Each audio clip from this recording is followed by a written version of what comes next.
Aê, boa tarde! Está no ar para todo o Brasil, para todo mundo, um vídeo novo no meu canal e o tema de hoje é os indígenas na América Independente e uma alegre confusão indígena. Então, eu começo aqui falando: que independência é essa? Para as populações indígenas das antigas colônias espanholas na América, a independência não representou a conquista de maior liberdade. Os novos governos nacionais consideraram que os índios precisavam se ajustar e contribuir para a modernização da economia e da sociedade. Então, para os novos governos nacionais, os novos governos nacionais consideravam que os índios precisavam se ajustar e contribuir para a modernização da economia e da sociedade. Em certos países, novos tributos recaíram sobre esses setores sociais e a posse coletiva da terra foi ameaçada. Em outros, campanhas militares foram organizadas para expulsar os índios dos seus domínios. O lugar dos índios na nação. Após décadas de terrível mortandade das populações americanas, desde a chegada dos espanhóis, a coroa tomou algumas medidas para proteger os indígenas do extermínio. Concedeu terras de usufruto coletivo a comunidades de moradores e permitiu que defendessem seus interesses em tribunais especiais para índios. Já os novos estados independentes, ávidos por promover a modernização social e econômica, cancelaram o princípio da posse comunitária da terra. Tratava-se de transformar os índios em pequenos proprietários capazes de abastecer o mercado, em lugar de produzir essencialmente para sua subsistência. Então, após décadas de terrível mortandade das populações americanas, desde a chegada dos espanhóis, a coroa tomou algumas medidas para proteger o índio, para proteger os indígenas do extermínio. Concedeu a terras de usufruto coletivo e a comunidades de moradores e permitiu que defendessem seus interesses. A coroa permitiu que os índios, que os indígenas defendessem os seus interesses. Okay? Em tribunais especiais para índios. Já os novos estados independentes, ávidos por promover a modernização social e econômica, cancelaram o princípio da posse comunitária da terra, ou seja, tratava-se de transformar os novos estados independentes. Qual era a ideia? Transformar os índios em pequenos proprietários capazes de abastecer o mercado em lugar de produzir essencialmente para a sua subsistência. Então, para os estados independentes, eles queriam transformar o índio em pequeno proprietário para abastecer o mercado. E agora eu vou estar falando aqui das reformas liberais. O fim da posse comunitária da terra foi parte das chamadas reformas liberais. Então foi com as reformas liberais que teve o fim da posse comunitária da terra. Levadas a cabo em países como México e Peru, essas reformas tinham por objetivo superar as estruturas coloniais herdadas pelos estados independentes e modelá-los conforme os princípios do liberalismo. Embora os mentores das reformas liberais almejassem incluir o conjunto da população na nova ordem, suas medidas acabaram criando mecanismos de violenta exclusão política e econômica. Muitas terras indígenas foram parar em mãos de grandes fazendeiros, e os índios se tornaram mão de obra barata e maltratada nas minas e na agricultura. Então, os índios,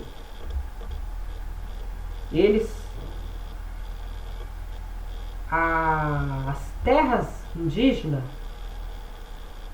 foram parar nas mãos de grandes fazendeiros. Ou seja, pessoal, os índios perderam as suas terras, né? Quem recebeu as suas terras foi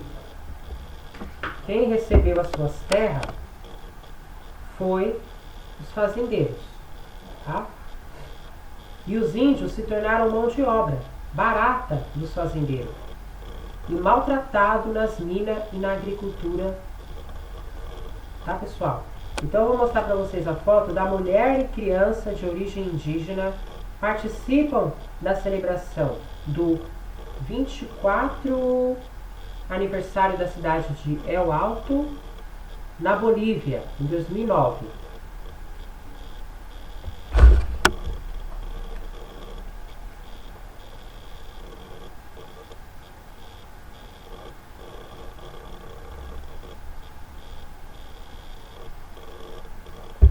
Viu aí, pessoal? E a segunda foto que eu vou mostrar para vocês, Índia Quichua com sua alpaca na ruína Inca Sacsayhuamán, Peru, foto de 2006.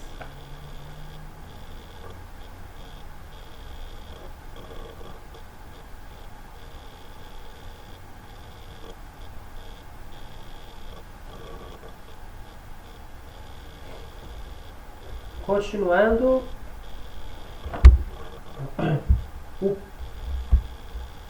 o peso da discriminação.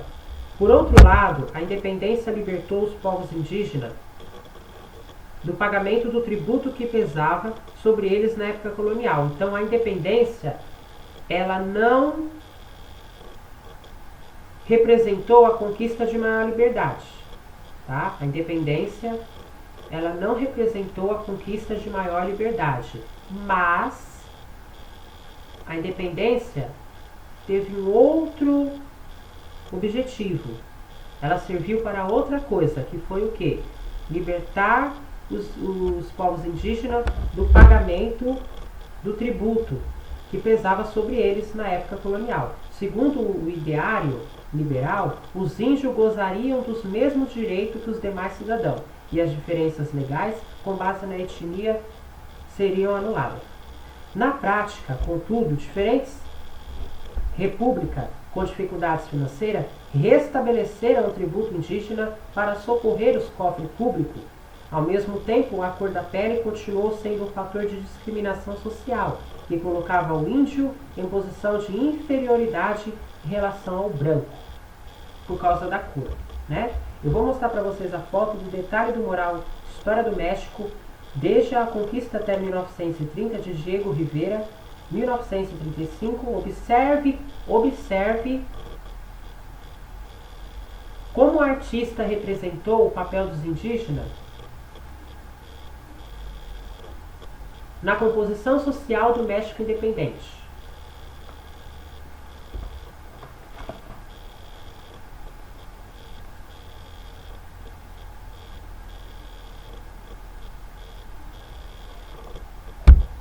E agora eu vou falar das estratégias de resistência.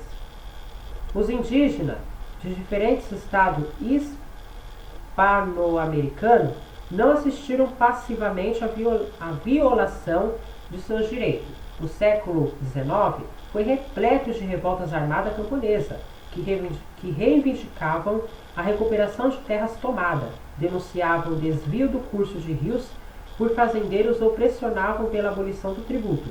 Contudo, representantes de comunidades indígenas continuaram recorrendo aos tribunais, agora republicanos, em defesa de seus interesses. Moviam processos para proteger suas terras e direitos e, não raro, obtinham conquistas parciais.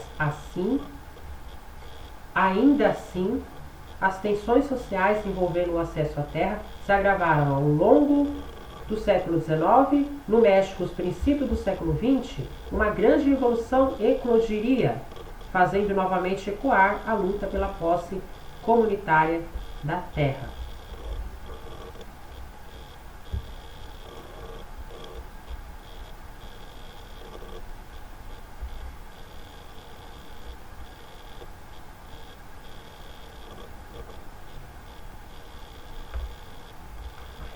E agora eu vou estar falando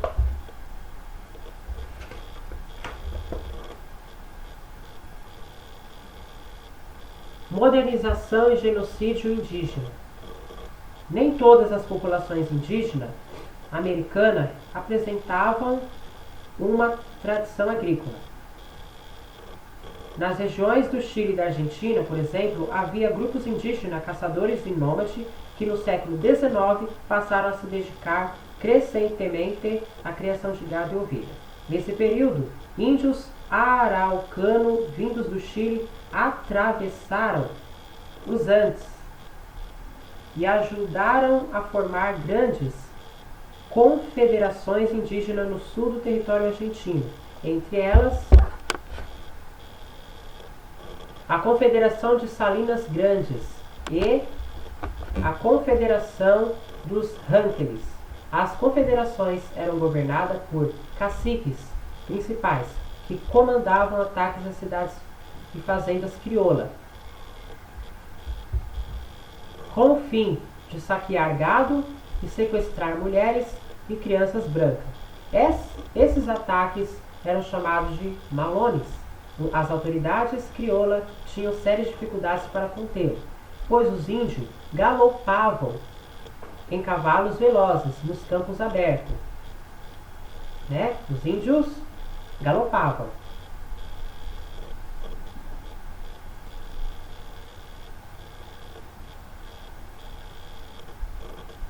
E planos da região dos Pampa. Por isso, enquanto não foram capazes de vencê-los, os crioulos procuraram realizar acordos com os caciques indígenas, oferecendo recompensas materiais e garantias territoriais em troca da paz. Eu vou mostrar para vocês a foto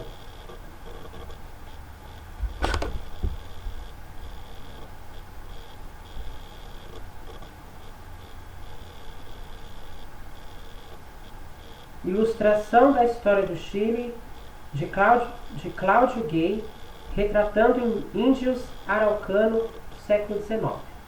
Focaliza.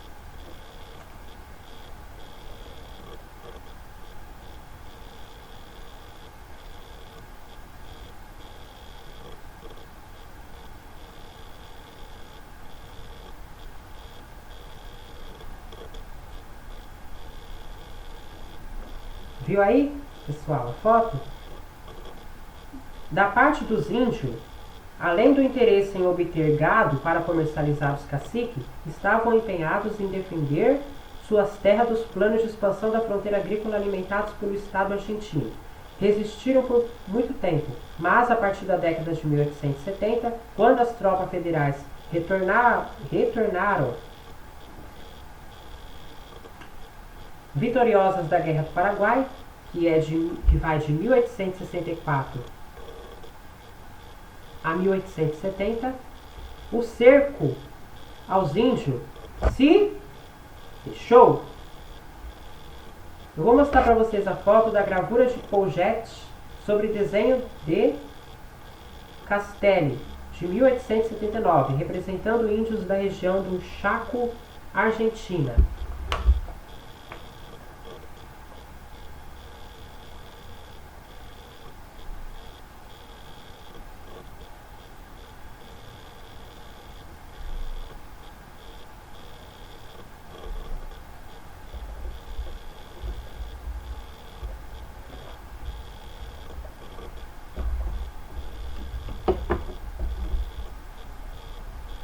Campanhas do deserto.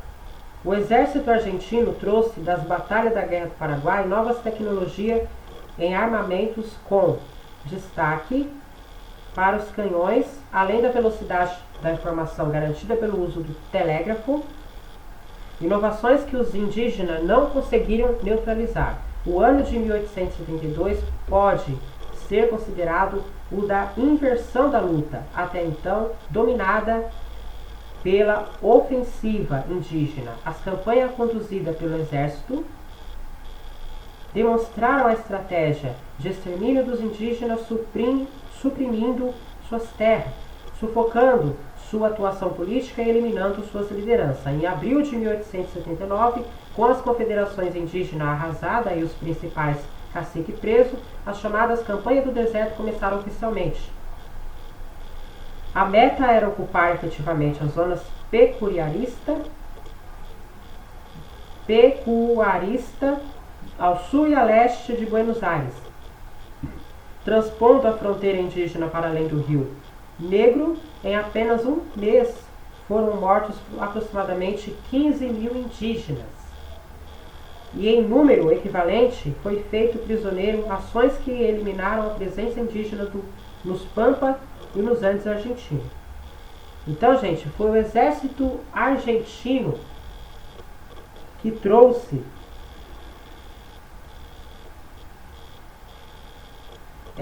das batalhas do Paraguai, das batalhas da Guerra do Paraguai, novas tecnologias e armamento, com destaque para os canhões, além da velocidade da informação que era garantida pelo telégrafo, inovações que os indígenas não conseguiram neutralizar.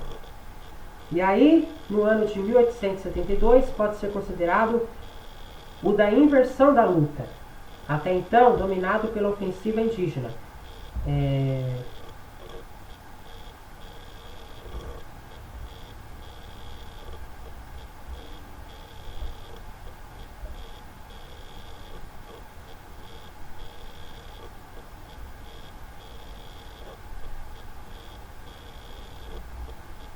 E foi com as campanhas do deserto que tinha como meta ocupar efetivamente as zonas pecuaristas ao sul e a leste de Buenos Aires, foi que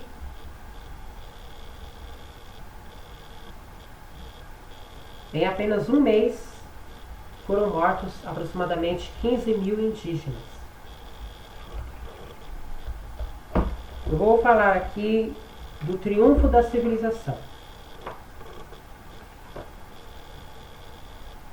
Durante as campanhas do deserto, houve quem conseguisse fugir para a região da Patagônia, no extremo sul do continente. Outros aceitaram se submeter aos crioulos e enfrentar a penosa caminhada rumo ao norte do país, onde seriam enquadrados como trabalhadores. Milhares de índios, no entanto, sucumbiram à política genocida do Estado. Aos olhos dos autores dessa política, os índios representavam a barbárie que precisava ser vencida pela civilização. Não havia saída. Ou os índios aceitavam passivamente a civilização, ou seja, o modo de vida e a religião dos crioulos, ou deveriam desaparecer. Por essa razão, muitas crianças indígenas foram adotadas por famílias argentinas para serem cristianizadas, abandonando os costumes do grupo e assimilando a cultura trazida pelo colonizador. Diferentemente de outras partes da América, de colonização espanhola, como o México e o Peru, a Argentina apresenta hoje baixos índices de miscigenação, especialmente nas províncias ao sul de Buenos Aires. Aí, as campanhas do deserto abriram caminho para os imigrantes europeus que chegavam ao país, ávidos pelas oportunidades de enriquecimento que a modernização oferecia.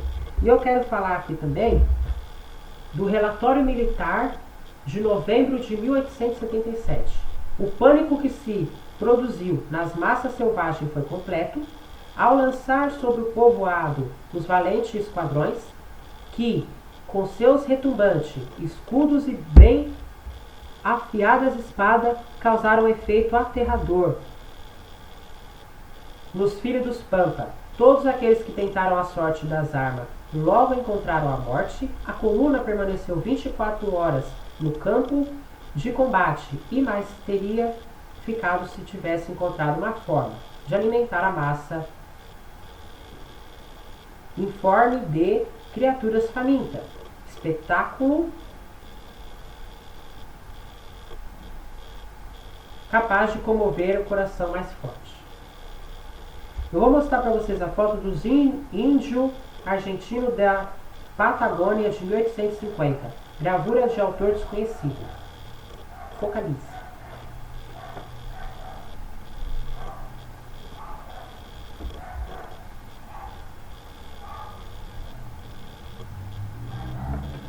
agora, para encerrar,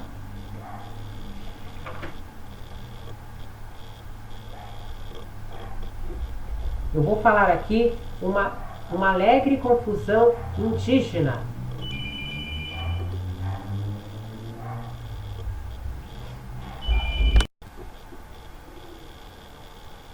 Uma alegre confusão indígena. Os mercados indígenas latino-americanos surgiram da necessidade de os povos indígenas intercambiarem produtos que faltavam para uns e sobravam para outros.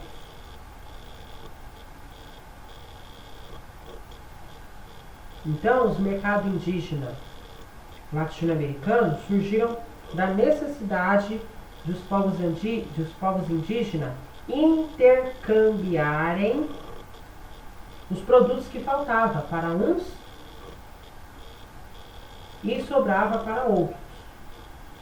Desde muito antes da chegada dos colonizadores espanhóis em terras ameríndias, o escambo já era praticado em larga escala. Moeda não havia. A negociação sempre foi baseada na troca. Até hoje, o costume perdura nas comunidades mais isoladas. Visitar os mercados indígenas é travar contato com os costumes, as tradições e o modo de vida das comunidades expostas nas ruas. Os produtos ficam em barracas ou no chão, espalhados sobre tradicionais tecido colorido. As feiras são pontos de encontro de homens e mulheres, idosos e crianças, que negociam, pechincham, trocam ideias e narram o dia a dia dos pueblos. O que significa a palavra pueblos? É uma comunidade que se autodefine por descender de antigos nativos da região em que habita, preservando parte de seus costumes e organizações sociais.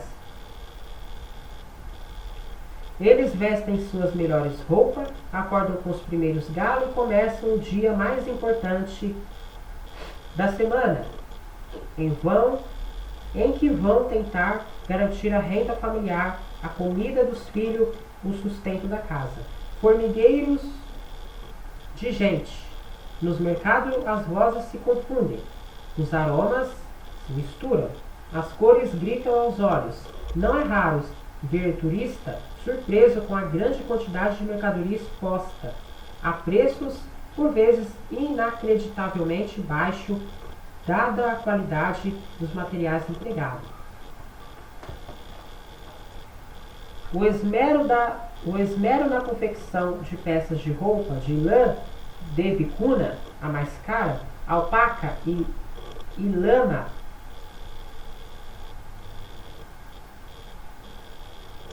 lana,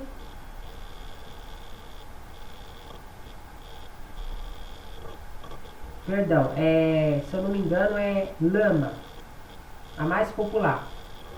É notável nas costuras e no acabamento quase sempre impecável. As técnicas de tecelagem passam de geração em geração. Para essas comunidades, o trabalho artesanal jamais foi substituído.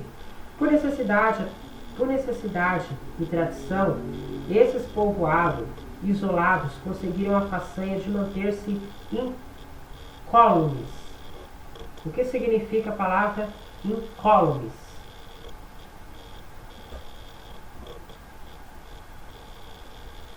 Livre de dano ou perigo, sem alteração. A Revolução Industrial. Os efeitos da dita globalização, então, só são percebidos por conta da presença já inevitável de produtos chineses e artigos de inconfundível procedência paraguaia. Quanto mais afastado dos grandes centros, mais autênticos se mantêm esses mercados. Mantas, tapetes, ponchos, saias plisadas, pinturas, máscaras, bijuteria, toda sorte de ervas e temperos, artigos de couro, de madeira e do que mais a imaginação possa alcançar preenchem cada cada espaço dos concorridos corredores comerciais improvisados. Na Bolívia, no Equador e na Guatemala e no Peru, o modo de vida ancestral salta aos olhos dos visitantes, que têm a rara oportunidade de compartilhar uma empanada de milho feita na hora por uma família andina em meio a um turbilhão de vozes, cores e aromas que contam a história dos diversos povos que formam a América Latina. Então, gente, essa alegre confusão indígena vai se tratar, né, dos mercados, né, dos mercados indígenas, né, que os mercados indígenas se tornou algo assim muito, como eu posso falar?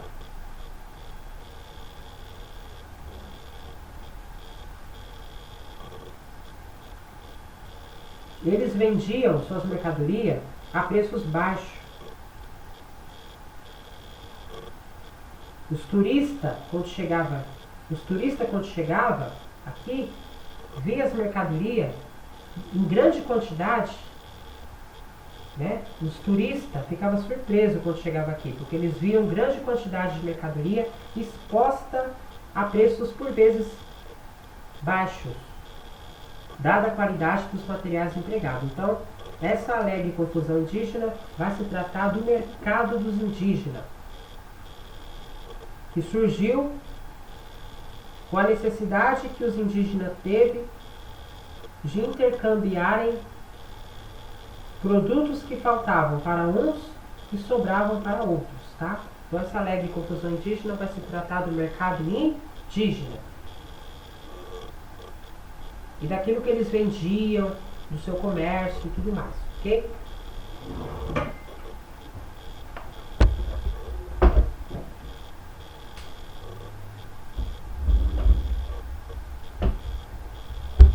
Vou mostrar para vocês a foto. Mulheres de Amara vendendo batata e outras mercadorias no mercado de El Alto, Bolívia. Foto de 2008. Presta bem atenção, hein? Focaliza.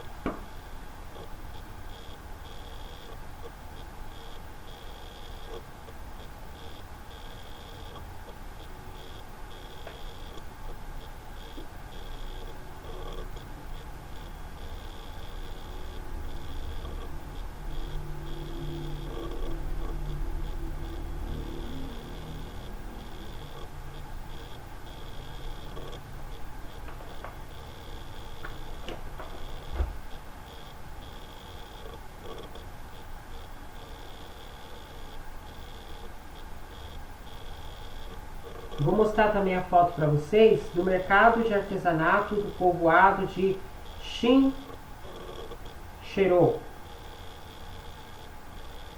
próximo de Cusco, Peru, foto de 2006. Focaliza.